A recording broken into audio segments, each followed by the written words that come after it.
Hello everyone, Neha here. Welcome to my channel. I hope you guys doing well. In this video I am going to share how to plan your monthly budget. So दो चीजें होती है जो कि basically बहुत important होती हैं. When you are planning your monthly budget, you have to calculate each and everything according to your monthly budget. So इस वीडियो में हम बात करने वाले हैं कि आप अपने मंथली बजट को कैसे प्लान आउट कर सकते हैं, जो सारी चीजें हैं वो स्मूथली रन करे एंड आप प्रेजेंट में और फ्यूचर में आने वाली बहुत सारी टेंशंस, बहुत सारी प्रॉब्लम्स, बहुत सारी स्ट्रेस, बहुत सारी चीजों को थोड़ा सा स्मूथली हैंडल कर सके और उस अकॉर्डिंग अपना बजट प्लान आउट कर सके।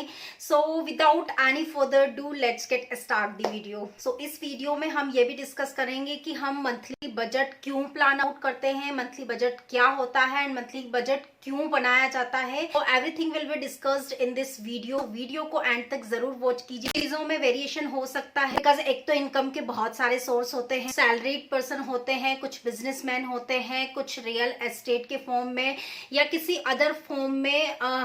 हर किसी का इनकम का सोर्स बिल्कुल डिफरेंट हो सकता है और हर किसी की इनकम सैलरी भी डिफरेंट होती है। तो मैं आपके साथ अपना बजट प्लानिंग शेयर कर रही हूँ। तो सबसे इम्पोर्टेंट चीज जो कि मैंने आपको पहले भी बोली है कि दो इम्पोर्टेंट क्वेश्चन है, why we planning a budgeting is important. सबसे पहले मैं बता दूं कि बजटिंग क्या होता है। बजटिंग एक प्रॉपर सिस्टम होता है। पर्सनल बजट और home budget is the finance planning that allocates your future personal income like expenses, saving and डेब्ट रिपेमेंट। जैसे कि फॉर एग्जाम्पल जॉब्स आपका जो है वो इनकम सोर्स हो गया and your house rent and bill payments etcetera etcetera, ये आपके एक्सपेंसेस हो गए। तो ये एक एग्जांपल है कि आप अपना बजट प्लान कैसे सेट आउट करते हो, बिकॉज सारी चीज़ें डिस्टर्ब हो जाती है if you are not planning a proper budget, क्योंकि उसी के अकॉर्डिंग सारी चीज़ें तय होती है। जैसे कि कुछ फ्यूचर कॉमन गोल्स होते हैं जो कि हर आदमी के कॉमन गोल्स होते हैं। का घर आप प्लान कर रहे हो खरीदने का, जैसे कि किसी को प्लॉट खरीदना है, आपको किसी बड़ी चीज़ में इन्वेस्ट करना है, लाइक आप कोई व्हीकल खरीदने का प्लान कर रहे हो, कार खरीदने का प्लान कर रहे हो, या एनी बिग परचेज हो सकती है, या चाइल्ड एजुकेशन हो सकती है, हायर एजुकेशन हो सकती है, ट्रैवलिंग हो सकती है, हॉलीडेज आप प्लान कर रहे हो, setting a side business. So these are common goals जो कि सभी के सिमिलर होते हैं। और इसके बाद आती है एक मोटी मोटी प्लानिंग जिसको हम कहेंगे ह्यूज मेडिकल इमरजेंसी, जो कि कभी भी आ सकती है, किसी को भी आ सकती है। सो इसके लिए आपको प्री प्लान यानी कि आपको प्लान आउट ज़रूर करना चाहिए या ज़रूर करना ही है। मतलब इन द सेंस जो भी आपकी इनकम है उसमें से आपने सबसे पहले इन सब चीज़ों की प्लानिंग करनी है। चलिए अब आते हैं सबसे मोस्ट इम्पोर्टेंट पार्ट की तरफ, जो कि है 4 पिलर्स, जो कि इस पूरे बजट के मेन पार्ट्स हैं, पिलर्स हैं, जिन्हें जो कि स्ट्रॉन्ग होने चाहिए। इसी के अकॉर्डिंग आपने एक्चुअली अपना बजट प्लान करना है। This is a very right way to plan your budget. की सैलरी में से आपने सबसे पहले अपनी सेविंग प्लान करनी है, सेविंग के बाद आपने अपने एक्सपेंसेस देखने हैं। सैलरी, एक्सपेंसेस और saving, this is a very wrong way to plan your budget. मतलब ये तो पूरा आपके बजट को उल्टा ही कर देगा अगर आप इस तरह से प्लान करते हो। ये आपको बहुत ज़्यादा डीमोटिवेट करेगा। ये बिल्कुल रॉन्ग वे है बजट प्लान करने का कि आप सैलरी में से पहले एक्सपेंसेस निकालोगे और फिर जो बचेगा उसमें आप सेव करोगे। So this is a very wrong way to plan your budget. सबसे सही तरीका है कि आपने सबसे पहले अपनी सैलरी में से सेविंग निकालनी है। फॉर एग्ज़ाम्पल आपकी सैलरी है 1 लाख रुपीज़। 1 लाख में से एटलीस्ट, मेरा यहाँ पर जो पर्सनल ओपिनियन है, एटलीस्ट आपने 40% तो सेव ज़रूर करना है। 40% यानी कि आप 40,000 रुपीज़ सबसे पहले सेविंग का निकालोगे। बचा 60% जिसमें से आपने एक्सपेंसेस भी करने हैं, प्लस इसमें से आपको इन्वेस्टमेंट भी करना है, जो कि सबसे ज़्यादा इम्पोर्टेंट पार्ट है। एक्सपेंसेस से भी ज़्यादा इम्पोर्टेंट है इन्वेस्टमेंट। तो आपने यहाँ पर 40% यानी कि 40,000 पहले से ही सेव करना है, जो कि आपके फ्यूचर गोल्स है और या फिर आपको ह्यूज मेडिकल इमरजेंसी में भी ज़रूरत लग सकती है। तो उसके लिए आपने हर बारी 40% तो अपनी सैलरी का सेव ज़रूर करना है। This is very important. इसके बाद जो 60% बचता है उसमें से आपने अपना एक्सपेंसेस कवर करने हैं, प्लस आपने अपने इन्वेस्टमेंट को भी कवर करना है, जो कि बहुत ज़्यादा इम्पोर्टेंट है। आपने इस तरह से कैलकुलेट करना है। अब आ जाते हैं हम हमारे मेन पार्ट के ऊपर, जो कि है हमारा monthly budget. Why we plan a budget, monthly budget हम क्यों प्लान करते हैं? Because it boost our investment so that we can get a higher income. Secondly, it sets our future children, like that our children's higher education, children's marriage, medical emergencies, etc etc. ऐसे बहुत सारे खर्चे हो सकते हैं जिनको अगर आप मंथली बजट प्लान करते हो तो ये सारी चीज़ें आगे आपके फ्यूचर में कवर अप होंगी। इसलिए बहुत ज़्यादा ज़रूरी है कि आप इस तरह से प्लान करें। यहाँ पे हम एक और चीज़ कर सकते हैं, जैसे कि चीज़ बिल्कुल एक साइकिल की तरह वर्क करती है। जैसे कि ये आपकी हो गई इनकम, यहाँ से आपने करनी है सेविंग। जैसा कि मैंने आपको पहले भी बताया कि इनकम में से सबसे पहले आपने सेविंग करनी है, उसके बाद आपने करने हैं एक्सपेंसेस, उसके बाद आपने करना है जो एक्सपेंसेस इनकम में से आप पहले सेविंग करोगे, सेविंग के बाद में बचे हुए अमाउंट में से आप एक्सपेंसेस करोगे, फिर आपने करना है इन्वेस्टमेंट। सारा का सारा आपने खर्च नहीं करना है, आपने इन्वेस्टमेंट प्रॉपर ज़रूर करना है और इन्वेस्टमेंट अल्टीमेटली आपकी बन जाएगी इनकम। जिस साइकिल के थ्रू आप अपनी प्लानिंग कर सकते हो। तो अभी हम आ जाते हैं अपनी वापस मंथली बजट के ऊपर। आप पूरे तरह से पॉजिटिव रहोगे, आपको कोई बर्डन फील नहीं होगा, आपको किसी चीज़ की टेंशन नहीं होगी, किसी चीज़ का स्ट्रेस नहीं होगा। सो इसका प्रॉपर साइकिल में चलना बहुत ज़रूरी है और इससे प्रॉपरली प्लान करना बहुत ज़रूरी है। इफ़ यू आर न्यू, तो आपने सबसे पहले देखना है, अगर आपकी नई नई गृहस्थी है, आपने नया नया स्टार्ट किया है, जैसे कि आप न्यूली मैरिड हो, आपकी नई नई शादी हुई है, तो आपको नहीं समझ में आता है स्टार्टिंग में, लेकिन आपको 1-2 महीने के बाद सारी चीज़ें समझ में आ जाती है कि मुझे किस चीज़ में पर्टिकुलर कितना एक्सपेंसेस हो रहा है। तो फिर उसके अकॉर्डिंग आप अपना बजट प्लान कर सकती हैं, लेकिन बजट प्लान ज़रूर कीजिए जिससे आपको आगे की चीज़ें बहुत ज़्यादा सही ट्रैक पर जाए। मंथली बजट में सबसे पहले हम ये जो एक्सपेंसेस हैं ये सारे के सारे फिक्स्ड एक्सपेंसेस हैं, जो कि हमें पता है कि होने ही होने हैं, ये हर महीने होने हैं, जिनको हमें हर महीने इनको एक्सपेंस करना ही करना है। These expenses are called fixed expenses, rent और ईएमआई। जैसे कि सपोज आपका खुद का घर नहीं है, आप किसी रेंट के घर में रह रहे हो, तो आपको वहाँ का रेंट देना ही देना है, प्लस ईएमआई, आपकी साइड कोई ईएमआई चल रही है, या आपने फ्लैट खरीद लिया है लेकिन अभी उसका आपको पोजीशन नहीं मिला है, उसकी ईएमआई स्टार्ट हो चुकी है, या आप पहले से ही कोई चीज़ आपने परचेज कर रखी, उसकी ईएमआई आपने चुकानी है। तो ये दोनों चीज़ें आप कर रहे हो, तो सपोज़ फॉर एग्जांपल हम रेंट मान लेते हैं 6000, प्लस हमारी जो ईएमआई है वो जा रही है 8000 की किसी चीज़ की, तो ये मिला के मोटा मोटा खर्चा हो गया 14,000 का, जो कि फिक्स्ड है, हर महीने जाना ही जाना है। नेक्स्ट हो गया इलेक्ट्रिसिटी, जो कि फिक्स्ड एक्सपेंसेस है। ये थोड़ा सा वेरिएशन हो सकता है, बिकॉज समर में थोड़ी सी इलेक्ट्रिसिटी ज़्यादा कंज्यूम होती है as compare to winter season के। हम विंटर में कम इलेक्ट्रिसिटी यूज़ करते हैं, तो ये थोड़ा बहुत वेरिएट हो सकता है। ये हम मान के चलते हैं 1000 रुपीज़ की हमारी इलेक्ट्रिसिटी कंज्यूम हुई है। इसके बाद आता है गैस बिल, ये 800 समथिंग की हम 800 का एक सिलेंडर आता है, जो कि हमारा आराम से, जैसे कि किसी का 2 मंथ पे चल जाता है, किसी का 3 मंथ पे चल जाता है सपोज कीजिए, और किसी की बहुत बड़ी फैमिली है तो उनका सिर्फ एक ही मंथ चलता है। तो यहाँ हमारा जैसे कि 2 महीने चल जाता है, तो अप्रोक्स 400 की हमें मंथली गैस एक्सपेंसेस लगती है। इसके बाद आता है इंटरनेट बिल, जो कि फिक्स्ड है, 700 का हमें हर महीने पे करना है। इसके बाद मंथली ग्रोसरी पे आ जाते हैं, ये आ जाती है हमारी 4000 रुपीज़ की, ये कि आनी ही आनी है, जिसमें सारी चीज़ें आ जाती है, पूरे मंथ की ग्रोसरी आ जाती है। इसके अलावा हाउस हेल्प, अगर आप कोई रखते हो मेड, तो उसका खर्चा ये अभी हमारा निल है। आजकल हर घर में मेड होती ही है, तो एक हाउस हेल्प भी हर महीने का एक खर्चा ही होता है, जो कि आपको पे करना ही है।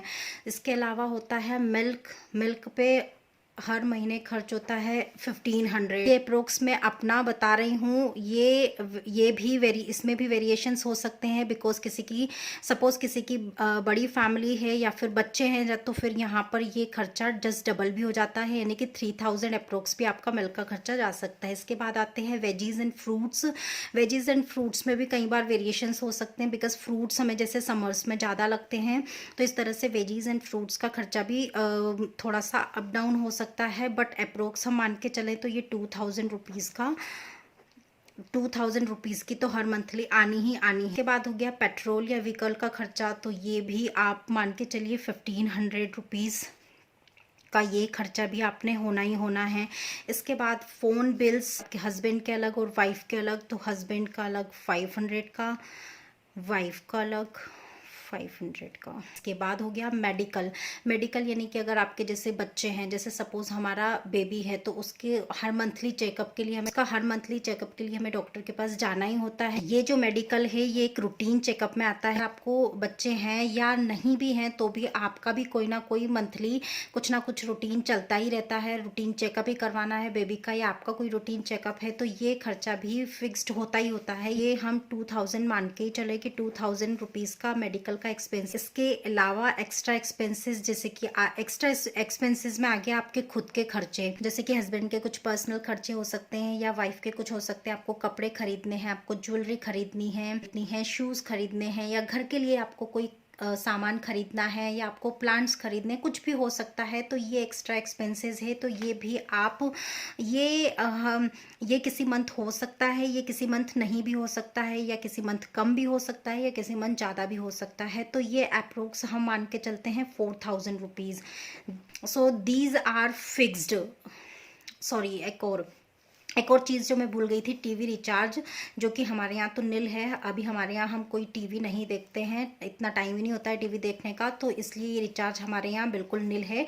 लेकिन टीवी का रिचार्ज भी एक कॉमन एक्सपेंसेस है, फिक्स्ड है, जो कि हर किसी के यहाँ 300 400 समथिंग का होता है। तो ये भी एक फिक्स्ड एक्सपेंसेस में है। बट एक्स्ट्रा एक्सपेंसेस जो हैं ये फिक्स नहीं है, ये फ्लक्चुएट होता रहता है। ये किसी मंथ होता है, किसी मंथ नहीं होता है। अब हम इसे कैलकुलेट कर लेते हैं कि मोटा मोटा कितने का खर्चा हुआ है हमारा। तो कैलकुलेट करके ये अमाउंट हो गया हमारा 28,100 रुपीज़। बट मैंने इस 4000 को इसमें कैलकुलेट नहीं किया है। अगर इस 4000 को भी मैं इसमें, क्योंकि ये फ्लक्चुएट है, तो ये हो गया हमारा 32,100 रुपीज़। ये तो हो गया हमारा मंथली एक्सपेंसेस। अब हम बात करते हैं इन्वेस्टमेंट। जो भी अमाउंट बचा है उसे आपने ऐसे बैंक में पड़ा रहने दोगे तो उससे आपको ज़्यादा कुछ इंटरेस्ट मिलना नहीं है, तो उससे आपने इन्वेस्ट ज़रूर करना है। Invest is your extra income, invest is your higher income भी हो सकती है, investment is your future income भी हो सकती है। हाँ, इन्वेस्ट करना है, ये भी ज़रूरी है, ये भी आपने देखना है। सो इसके बहुत सारे पार्ट्स होते हैं। हम बात करते हैं एफडी की, फिक्स डिपॉजिट। इसमें आप इन्वेस्ट कर सकते हो। दूसरा है LIC, आप इन्वेस्ट कर सकते हो। ये लो रिस्क होती हैं प्लस लो रिटर्न इनसे आपको मिलता है। या आपकी RD हो गई, तो इस तरह की जो चीज़ें हैं ये लो रिस्क है प्लस इनमें लो रिटर्न मिलेगा आपको। दूसरी तरफ हम बात करते हैं म्यूचुअल फंड्स की, यानी कि शेयर मार्केट में आप इन्वेस्ट कर सकते हो। यहाँ पर थोड़ी सी मीडियम रिस्क होती है प्लस आपको मीडियम रिटर्न मिलता है। इसके अलावा और अगर आप हाई लेवल पे इन्वेस्ट करना चाहते हो, तो जैसे कि बिटकॉइन वगैरह हो गए, बिटकॉइन वगैरह आजकल बहुत ज़्यादा पॉपुलर है, इसमें आप इन्वेस्ट कर सकते हो। इसमें सबसे ज़्यादा हाई रिस्क होती है बट रिटर्न भी बहुत ही अच्छा मिलता है। High risk plus high return में अभी ये इतना इंडिया में पॉपुलर नहीं है, लेकिन फिर भी धीरे धीरे बहुत लोग इसमें इन्वेस्ट कर रहे हैं। बहुत अच्छा ऑप्शन है। This is a very good option to invest their money. थोड़ा सा आपने इसमें पहले समझने की ज़रूरत है, इसमें आपको थोड़ी सी स्टडी की ज़रूरत है, इसके बाद आप इसमें इन्वेस्ट कीजिए। ये बहुत अच्छा ऑप्शन है इन्वेस्टमेंट का। इसमें आपको रिटर्न्स काफ़ी अच्छे मिलेंगे, जिससे आपकी एक बहुत अच्छी इनकम सोर्स स्टार्ट होगी। जिस किसी की लाइफ में मेडिकल इमरजेंसी जैसी चीज़ कभी भी आ सकती है। सो इस चीज़ के लिए प्रिपेयर हमेशा रहना चाहिए। सो आपने इन्वेस्टमेंट पार्ट को बहुत अच्छे से फॉलो करना चाहिए और बजट प्लानिंग बहुत ज़रूरी है लाइफ की साइकिल को प्रॉपर ट्रैक पे चलाने के लिए। अच्छा, यहाँ पर एक और स्मार्ट मूव हम कर सकते हैं जो कि एक स्मार्ट वुमन करती है कि हमें जो घर खर्च के लिए पैसा मिलता है, जो भी मनी हमें यहाँ पर मंथली बजट में जो हमारे फिक्स्ड एक्सपेंसेस हैं उनके लिए मिलती है, या फिर ये जो हमारा एक्स्ट्रा एक्सपेंसेस होता है जो कि कई बार नहीं होता है या कई बार कम होता है या कई बार ज़्यादा होता है, तो जो फिक्स्ड एक्सपेंसेस है और जो एक्स्ट्रा एक्सपेंसेस है इन दोनों को मिलाकर जो भी अमाउंट हमें मिलता है उस अमाउंट में से हम क्या सेव कर सकते हैं। यानी कि ये एक स्मार्ट मूव होता है। चाहो तो आप उसे पॉकेट मनी भी बोल सकते हो जो कि आपको आपके पर्सनल खर्चे के लिए मिलती है। सपोज ये आपको 4000 रुपीज़ मिली है हर मंथ, इसमें से आपने हर महीने आप चाहो तो 500 खर्च करो, किसी महीने 0 भी कर सकते हो, किसी मंथ आप 1500 भी हो सकता है, किसी मंथ आपका 2000 भी हो सकता है। सो ये डिपेंड करता है आपके ऊपर कि आप इसे कैसे खर्च कर रहे हो, कितना खर्च कर रहे हो, या इसमें से आप कितना सेव कर रहे हो। तो ये जो अमाउंट है हो गया आपका एक्स्ट्रा इनकम, जो कि आपकी पर्सनल एक्स्ट्रा इनकम हो गई है।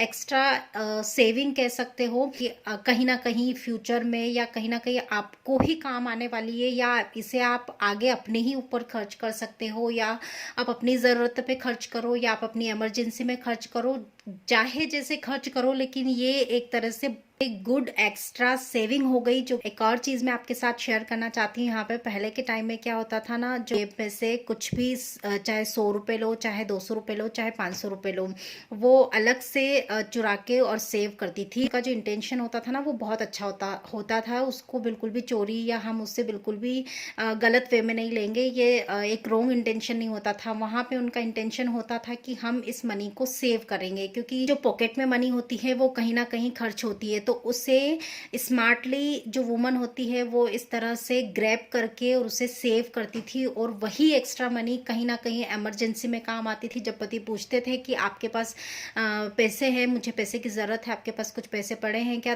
तब वही स्मार्ट वुमन बोलती थी ये पैसे जो मैंने आपकी जेब से चुराए थे हर रोज़ मैं इकट्ठा करती थी, ये वो मनी है जो एक्स्ट्रा सेविंग के रूप में हमारे पास इकट्ठी हो गई है। वो मनी आगे चलकर एक बहुत बड़ा अमाउंट हो जाता था, एक ह्यूज अमाउंट हो जाता है, जो कि कहीं ना कहीं आपकी बहुत हेल्प करता है। पहले तो होता था, आई डोंट नो अभी भी होता है, कहते हैं ना कि एक वुमन जो होती है वो घर को रन भी कर सकती है और घर को रियून भी कर सकती है। यहाँ पर रन एंड रियून सिर्फ एक ही बिंदी का फ़र्क है। This is all about in this video. Really hope कि इस वीडियो से आपको कुछ आइडियाज़ मिले, आपकी कुछ हेल्प हुई, या आप किस तरह से अपने घर का बजट प्लान करती हैं मेरे साथ ज़रूर शेयर कीजिएगा। जैसे कि मेरे पास ये एक दो एक्स्ट्रा पॉइंट्स थे जो कि मैंने आपके साथ शेयर किए, हो सकता है आपके पास भी कुछ नई चीज़ें हों जो आप हमारे साथ शेयर करें। सो डेफिनेटली हम उस तरह से हमारे बजट को प्लान आउट कर सकते हैं और चीज़ों को कुछ पॉजिटिव ट्रैक पे ला सकते हैं। तो if you like this video, give a lots of thumbs up, share कीजिए फ्रेंड्स और फैमिली के साथ, एंड सब्सक्राइब कीजिए अगर आप नए हो तो। See you soon in the next video. Till then bye, take